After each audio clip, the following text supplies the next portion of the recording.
Third draft, March 29th, 1971. Paramount Pictures, Gulf and Western Plaza, New York, New York, 10019. Interior day, Dawn's office, summer 1945. Period piece.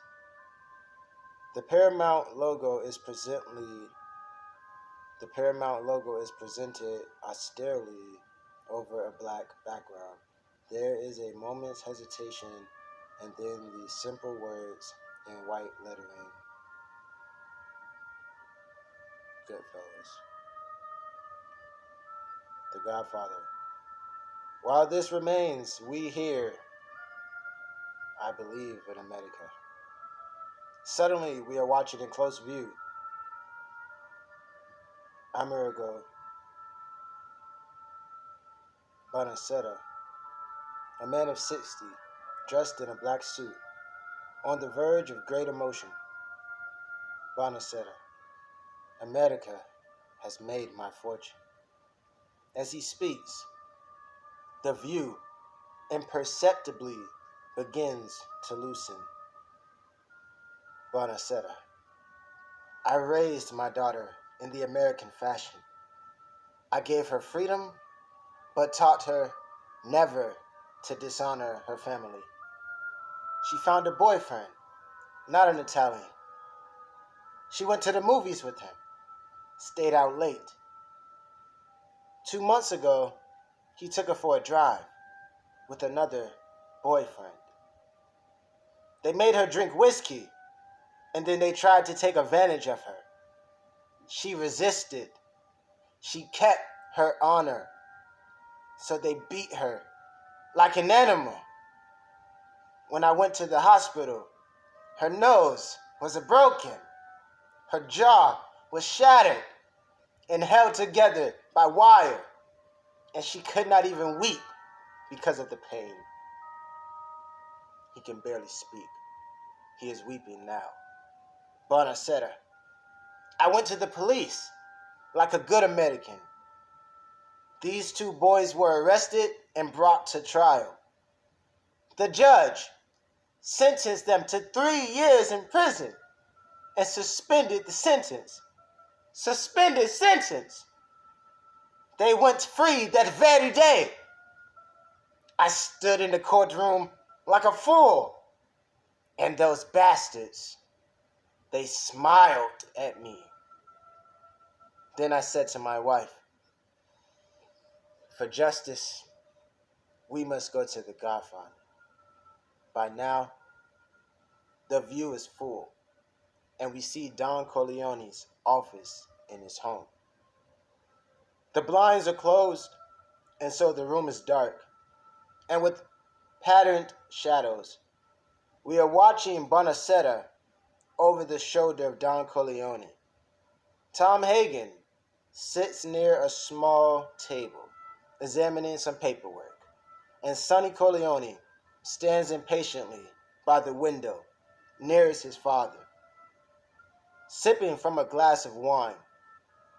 We can hear music and the laughter and voices of many people outside.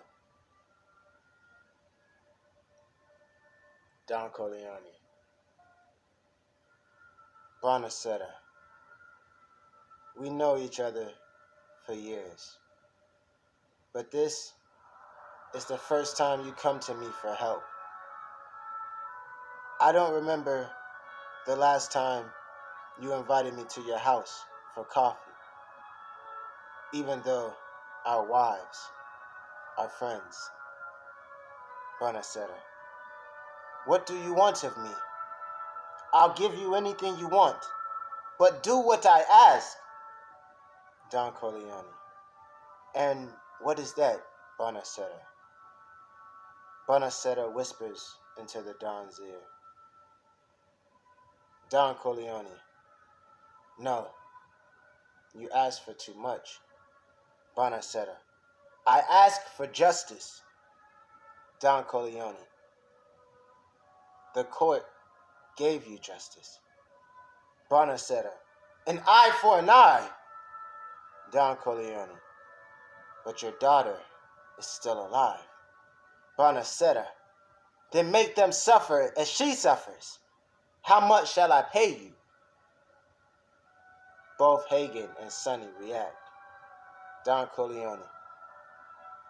You never think to protect yourself with real friends. You think it's enough to be an American. All right, the police protects you. There are courts of law, so you don't need a friend like me. But now you come to me and say, Don Corleone, you must give me justice. And you don't ask in respect or friendship. And you don't even think to call me Godfather. Instead, you come to my house on this day my daughter is to be married, and you ask me to do murder for money. Bonacetta. America has been good to me. Don Corleone. Then take the justice from the judge, the bitter with the sweet. Bonacetta. But if you come to me with your friendship, your loyalty, then your enemies become my enemies. And then, believe me, they would fear you. Slowly, Bonacetta bows his head and murmurs, Bonacetta, be my friend? Godfather? Don Corleone. Good. From me you'll get justice. Someday, and that day may never come, I would like to call upon you to do me a service in return.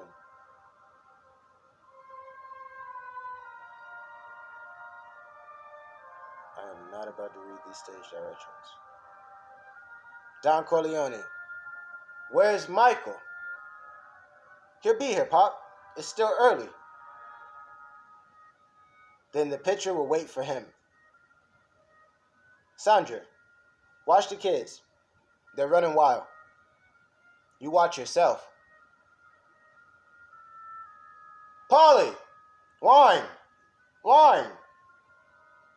You look terrified on the floor. What are you, a dance judge? Go do your job. What are you, a dance judge? Go do your job. Take a walk around the neighborhood. See everything is okay. Buddy, this is a private party.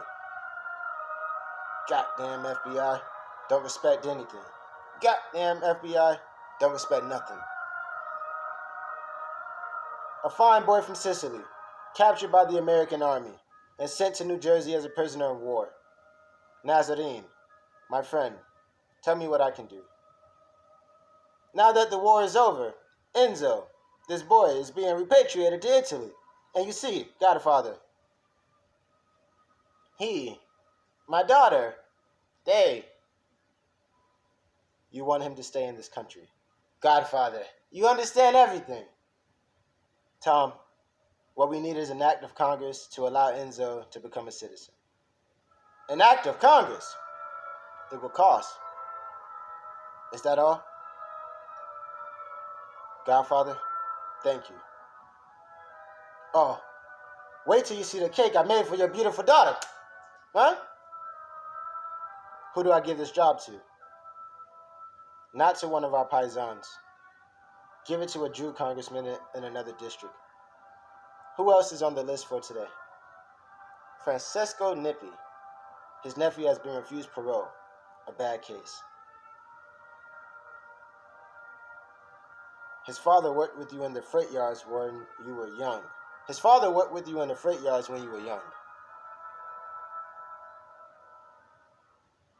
He's not on the list, but Luca Brasi wants to see you. Is it necessary? You understand him better than anyone. I've never seen anything like it. I told you I had a lot of relatives. Michael, what are those men doing? They're waiting to see my father. They're talking to themselves.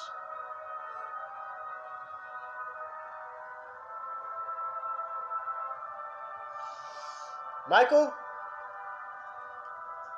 What are those men doing?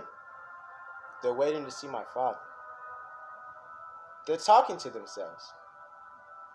They're going to talk to my father, which means they're going to ask him for something, which means they better get it right. Why do they bother him on a day like this?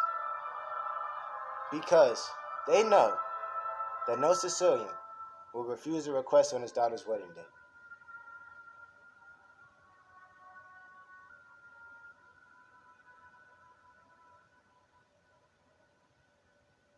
Cut it out, Connie. What do you think? 20 grand? Who knows? Maybe more. 20, 30 grand in small bills, cash in that silk purse. Holy Toledo, if this was somebody else's wedding. Mwah! Is it true what they say about your husband, Sandra?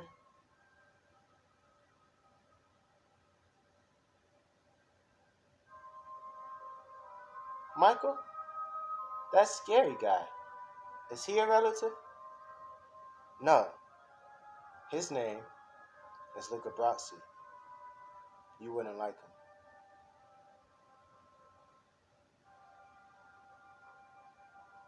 I think in the movie he said he works for my father. No. His name is Luca Brasi. He works for my father. Who is he? You really want to know? Tell me. You like spaghetti? You know I love spaghetti. Then eat your spaghetti, and I'll tell you a Luca Brasi story. Once upon a time, about 15 years ago, some people wanted to take over my father's olive oil business. They had Al Capone send some men in from Chicago to kill my father, and they almost did.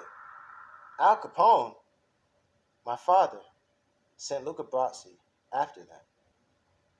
He tied the two My father sent Luca Brasi after them. He tied the two Capone men hand and foot and stuffed small bath towels into their mouths. Then he took an axe and chopped one man's feet off. Michael. Then the legs at the knees. Michael, you're trying to scare me. Then the thighs, where they joined the torso. Michael, I don't want to hear anymore.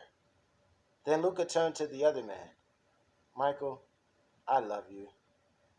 Who out of sheer terror has swallowed the bath towel in his mouth and suffocated. The smile on his face seems to indicate he is telling a tall story. I never know when you're telling the truth. I told you wouldn't like him. He's coming over here. Tom, I'd like you to meet Kay Adams.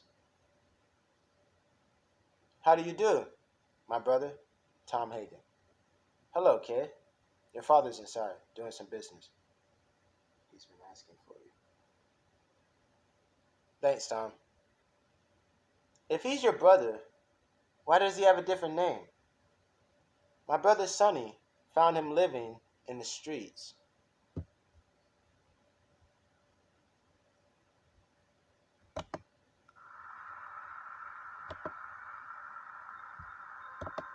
Okay. My brother Sonny found him living in the streets when he was a kid. So my father took him in. He's a good lawyer. Don Corleone. Don Corleone. I am honored and grateful that you have invited me to your home on the wedding day of your daughter. May their first child be a masculine child. I pledge my never-ending loyalty for your daughter's bridal purse. Thank you, Luca, my most valued friend. Let me leave you, Don Corleone. I know you are busy. I'm sure it's the most generous gift today. The senator called, apologized for not coming personally, but said you'd understand. Also, some of the judges, they've all sent gifts. And another call from Virgil Salazzo. The action is narcotics. Salazzo has contacts in Turkey for the poppy, and Sicily for the plants to process down to morphine or up to heroin. Also, he has access to this country. He's coming to us for financial help and some sort of immunity from the law. For that, we get a piece of the action. I couldn't find out how much. Salazzo is vouched for by the Tatalia family, and they may have a piece of the action. They call Salazzo the Turk. He spent a lot of time in Turkey and is supposed to have a Turkish wife and kids. He's supposed to be very quick with the knife, or was, when he was younger. Only in matters of business and with some reasonable complaint. Also, he has an American wife and 3 children, and he is a good family man. He's his own boss and very competent, and with prison record. 2 terms, one in Italy, one in the United States. He's known to the government as a top narcotics man. That could be a plus for us. He could never get immunity to testify. When did he call? This morning. On a day like this, Consigliero, do you also have in your notes the Turk made his living from prostitution before the war, like the Tsalias do now? Write that down before you forget it. The Turk will wait. What's that? Sounds like Johnny. It is Johnny. He came all the way from California to be at the wedding. Should I bring him in? No. Let the people enjoy him. You see, he is a good godson. It's been 2 years. He's probably in trouble again. I didn't know your family knew Johnny Fontaine. Sure. I used to come down to New York whenever he sang at the Capitol and scream my head off. He's my father's godson. He owes him his whole career. My godson has come 3,000 miles to do us honor, and no one thinks to wet his throat. I kept trying to call you after my divorce, and Tom always said you were busy. When I got the wedding invitation, I knew you weren't sore at me anymore, Godfather. Can I do something for you still? You're not too rich or too famous that I can't help you. I'm not rich anymore, Godfather. And my career, I'm almost washed up. Tell Santino to come in with us. He should hear some things. Sonny? Sonny? Sonny? Sonny? You in there? The old man wants you. Johnny's here. He's got a problem. Okay. 1 minute.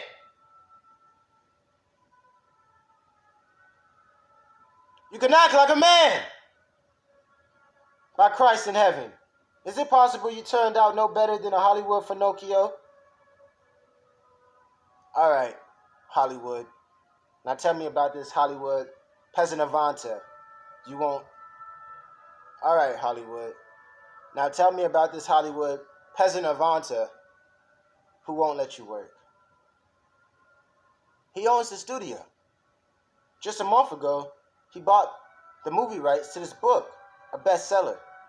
And the main character is a guy just like me. I wouldn't even have to act. Just be myself. You take care of your family? Sure.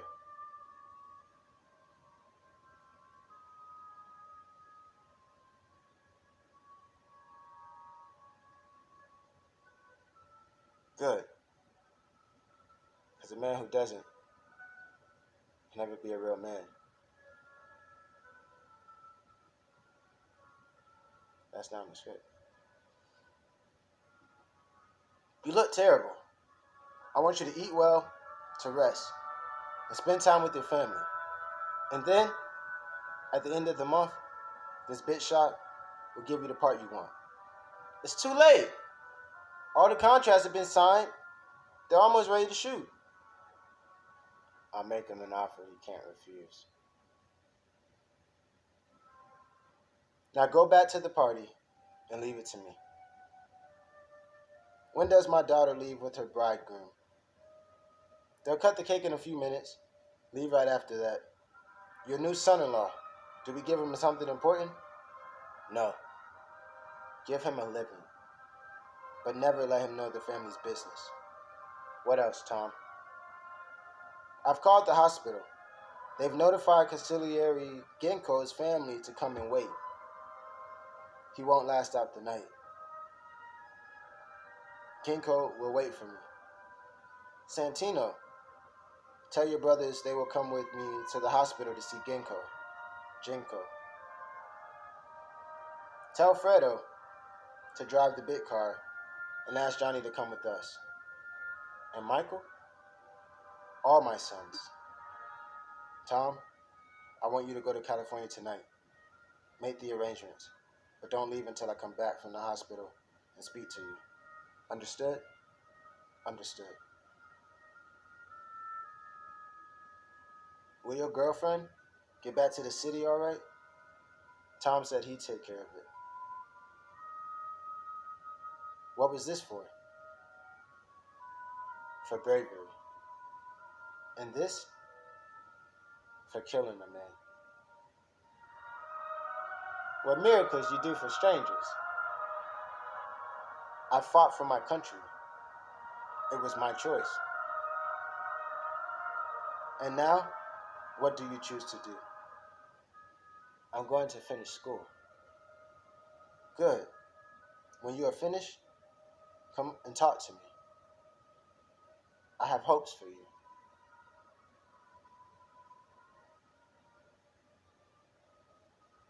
Genko, I brought my sons to pay their respects.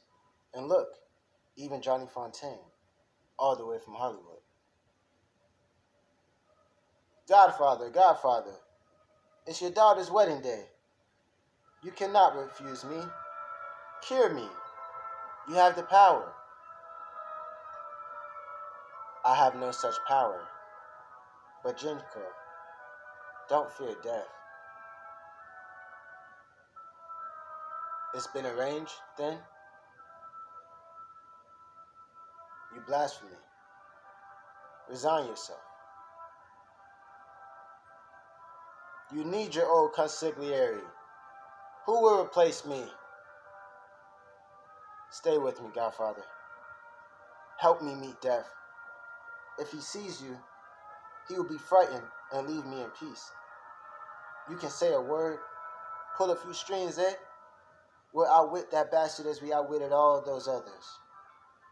Godfather, don't betray me.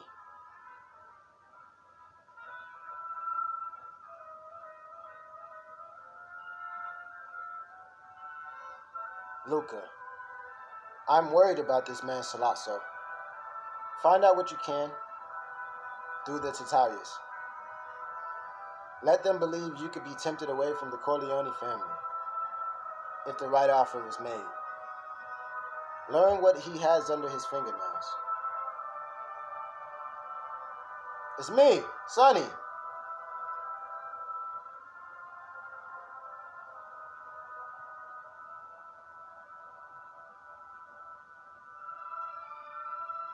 Remember, my new consigliere, a lawyer with his briefcase, can steal more than 100 men with guns.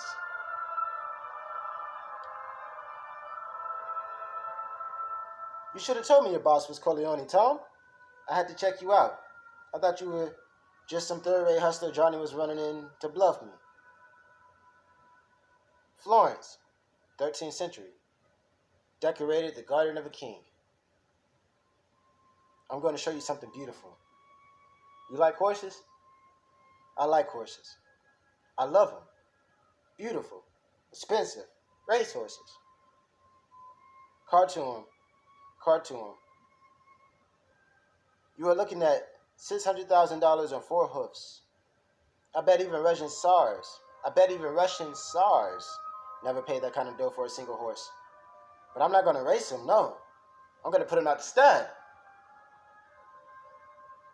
Mr. Corleone is Johnny's godfather. That is a very close, a very sacred religious relationship.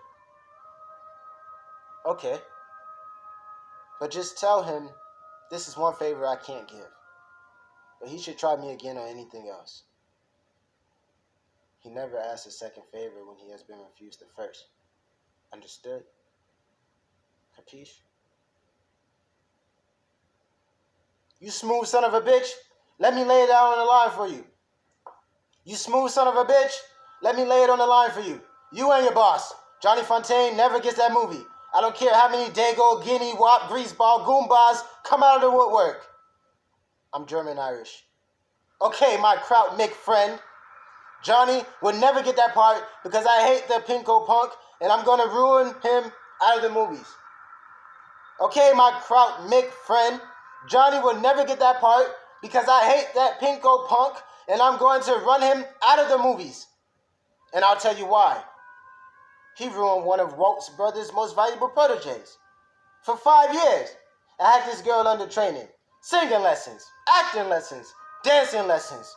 We spent hundreds of thousands of dollars. I was going to make her a star. I'll be even more frank. Just to show you that I'm not a hard-hearted man. That it wasn't all dollars and cents. That girl was beautiful and young and innocent, and she was the greatest piece of ass I've ever had. And I've had them all over the world. Then Johnny comes along with that olive oil voice and guinea charm, and she runs off. She threw it all away to make me look ridiculous. A man in my position cannot afford to be made to look ridiculous.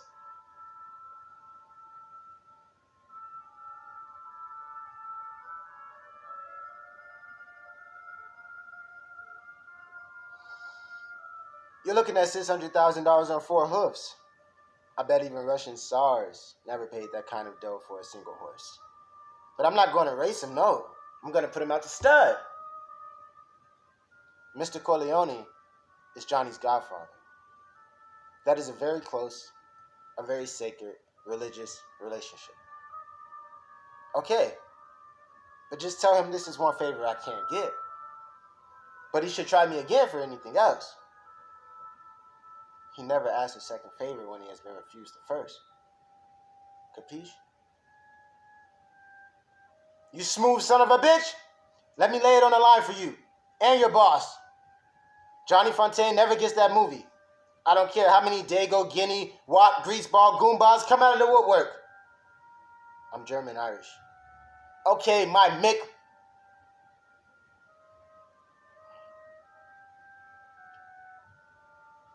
You smooth son of a bitch, let me lay it on the line for you and your boss. You smooth son of a bitch, let me lay it on the line for you and your boss. Johnny Fontaine never gets that movie. I don't care how many Dago, Guinea, Wop, Greaseball, Goombas come out of the woodwork. I'm German-Irish. Okay, my Kraut Mick friend. Johnny will never get that part because I hate that pinko punk and I'm going to run him out of the movies. And I'll tell you why. He ruined one of Walt's brother's most valuable proteges. For 5 years, I had this girl under training. Singing lessons, acting lessons, dancing lessons. We spent hundreds of thousands of dollars. I was going to make her a star. I'll be even more frank. Just to show you that I'm not a hard-hearted man. That it wasn't all dollars and cents. That girl was beautiful and young and innocent. And she was the greatest piece of ass I've ever had, and I've had them all over the world. Then Johnny comes along with that olive oil voice and guinea charm, and she runs off. She threw it all away to make me look ridiculous. A man in my position cannot afford to be made to look ridiculous.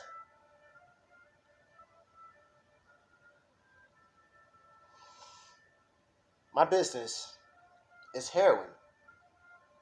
I have poppy fields, laboratories in Narcelles and Sicily, ready to go into production. My importing methods are as safe as these things can be, about 5% loss. The risk is nothing. The profit's enormous. Why do you come to me?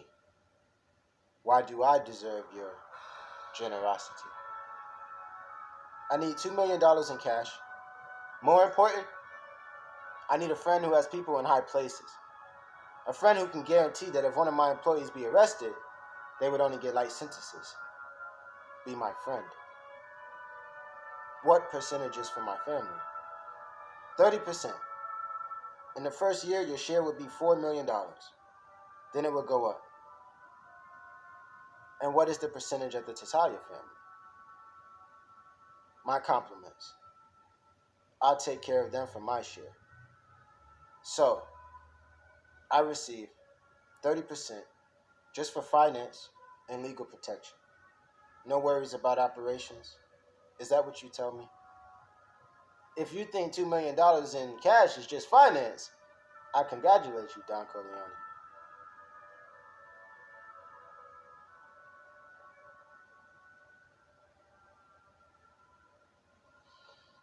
I said I would see you because I've heard you're a serious man, to be treated with respect. But I'll say no to you. I'll give you my reasons. I have many, many friends in politics, but they wouldn't be so friendly if my business was narcotics instead of gambling. They think gambling is something like liquor, a harmless vice. And they think narcotics is dirty business. No. How a man makes his living is none of my business. But this proposition of yours is too risky. All the people in my family lived well the last 10 years. I won't risk that out of greed. Are you worried about security for your million? No. The Tatalias will guarantee your investment also. The Tatalia family guarantees our investment.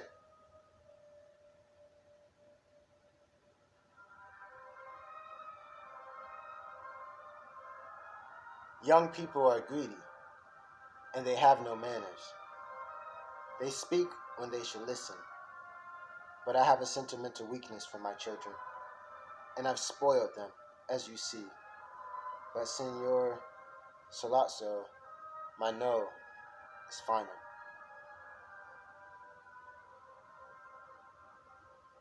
Santino, never let anyone outside the family know what you're thinking.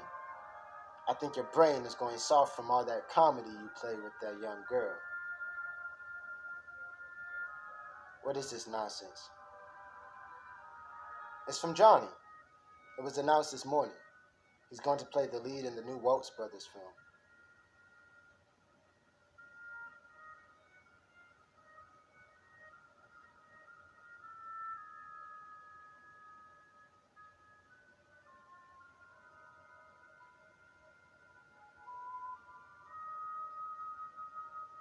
Interior day Walt's bedroom, summer 1945. It is large, dominated by a huge bed in which a man, presumably Waltz, is sleeping. Soft light bathes the room from the large windows. We move closer to him until we see his face and recognize Jack Waltz. He turns uncomfortably, mutters, feels something strange in his bed sheets, something wet. He wakens, feels the sheets with displeasure. They are wet. He looks at his hand. The wetness is blood. He is frightened, pulls aside the covers, and sees fresh blood on his sheets and pajamas. He grunts, pulls the puddle of blood on his bed. He feels his own body frantically moving down, following the blood, until he is face to face with the great severed head of Khartoum, lying at the foot of his bed, just blood from the hacked neck. White reedy tendons shown. He struggles up to his elbows in a puddle of blood to see more clearly. Froth covers the muzzle, and the enormous eyes of the animal are yellowed and covered with blood. Waltz tries to scream, but cannot. No sound comes out. Then finally and suddenly, an ear-splitting scream of pure terror escapes from Waltz, who is rocking on his hands and knees in an uncontrolled fit, blood all over him. Don Corleone. Send Johnny my congratulations.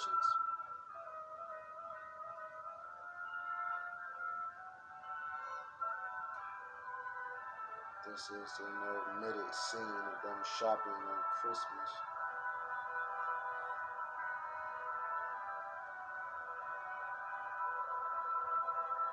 Oh, okay. They don't say if he's dead or alive.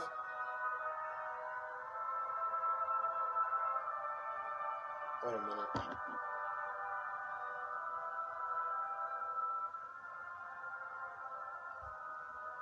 When I was just reading the script, they skipped the part where Michael was telling Kay the story of Johnny Fontaine, right?